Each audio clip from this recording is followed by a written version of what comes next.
Assalamualaikum warahmatullahi wabarakatuh. Kami dari kelompok 8 dengan beranggotakan Alfiah Kotrunada, Anissa Fakira Mulia, dan Siti Anisya.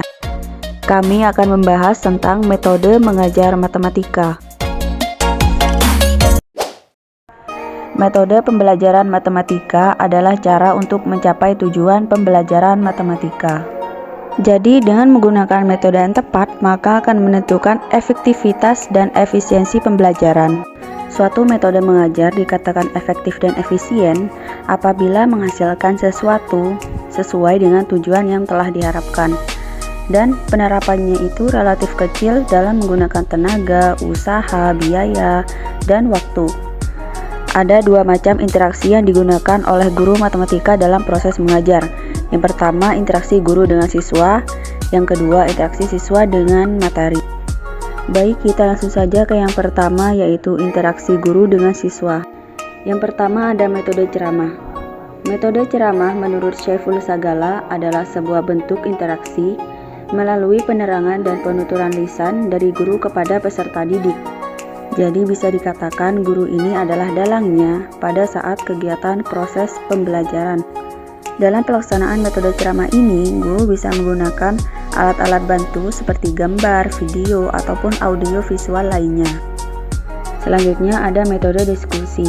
Menurut Syaiful Sagala, diskusi adalah percakapan ilmiah yang responsif, berisikan pertukaran pendapat yang dijalin dengan pertanyaan-pertanyaan problematis ataupun pendapat yang dilakukan oleh beberapa orang atau kelompok yang diarahkan untuk memperoleh pemecahan masalahnya dan untuk mencari kebenaran.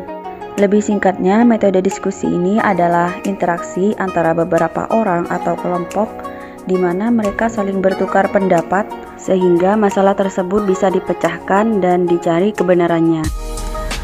Metode belajar mandiri. Menurut W.D. Meyer, seperti yang disajikan oleh Keegan 1983, siswa atau peserta didik yang belajar secara mandiri mempunyai kebebasan untuk belajar tanpa harus menghadiri pelajaran yang diberikan guru atau instruktur di kelas. Kemandirian dalam belajar ini, menurut W.D. Meyer, perlu diberikan kepada siswa atau peserta didik supaya mereka mempunyai tanggung jawab dalam mengatur dan mendisiplinkan dirinya dan dalam mengembangkan kemampuan belajar atas kemauan dirinya. Metode laboratorium. Metode ini dapat dilakukan di dalam ruang laboratorium atau di ruang kelas biasa. Kegiatan belajar mengajar dengan metode ini lebih berpusat kepada siswa daripada terhadap guru.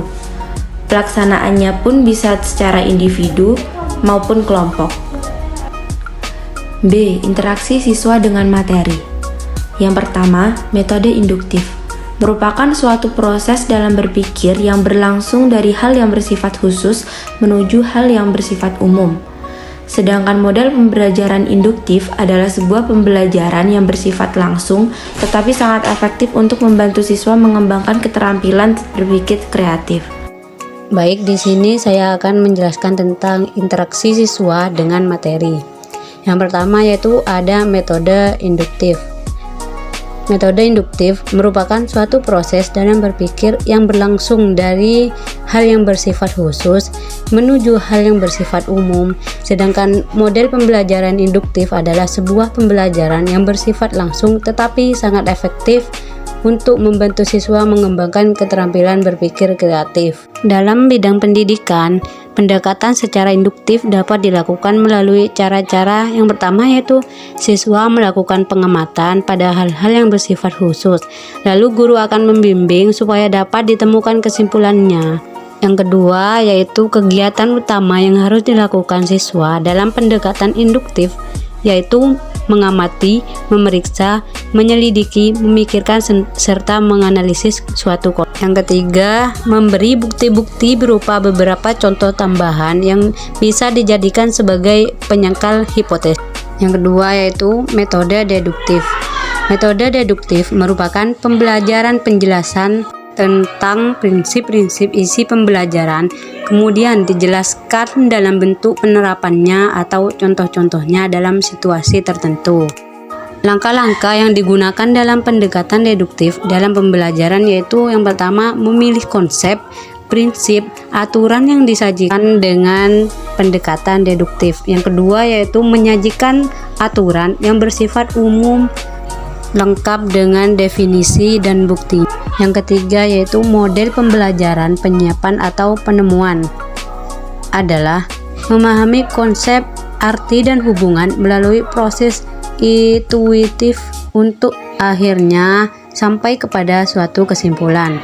Discovery terjadi bila individu terlibat, terutama dalam penggunaan proses mentalnya untuk menemukan beberapa konsep dan prinsip. Yang keempat yaitu metode analisis. Metode analisis sendiri yaitu kemampuan mengatasi suatu permasalahan berdasarkan informasi yang dimiliki. Langkah-langkah dalam menganalisis pembelajaran. Yang pertama yaitu menganalisis kebutuhan pembelajaran. Yang kedua, menentukan tujuan pembelajaran. Yang ketiga, memilih dan mengembangkan bahan yang mau diajar. Yang keempat, memilih media dan sumber belajar yang relevan. Yang kelima, memilih dan merencanakan strategi, metode, dan teknik dalam pembelajaran. Baik, mungkin sekian presentasi dari kelompok kami. Terima kasih. Wassalamualaikum warahmatullahi wabarakatuh.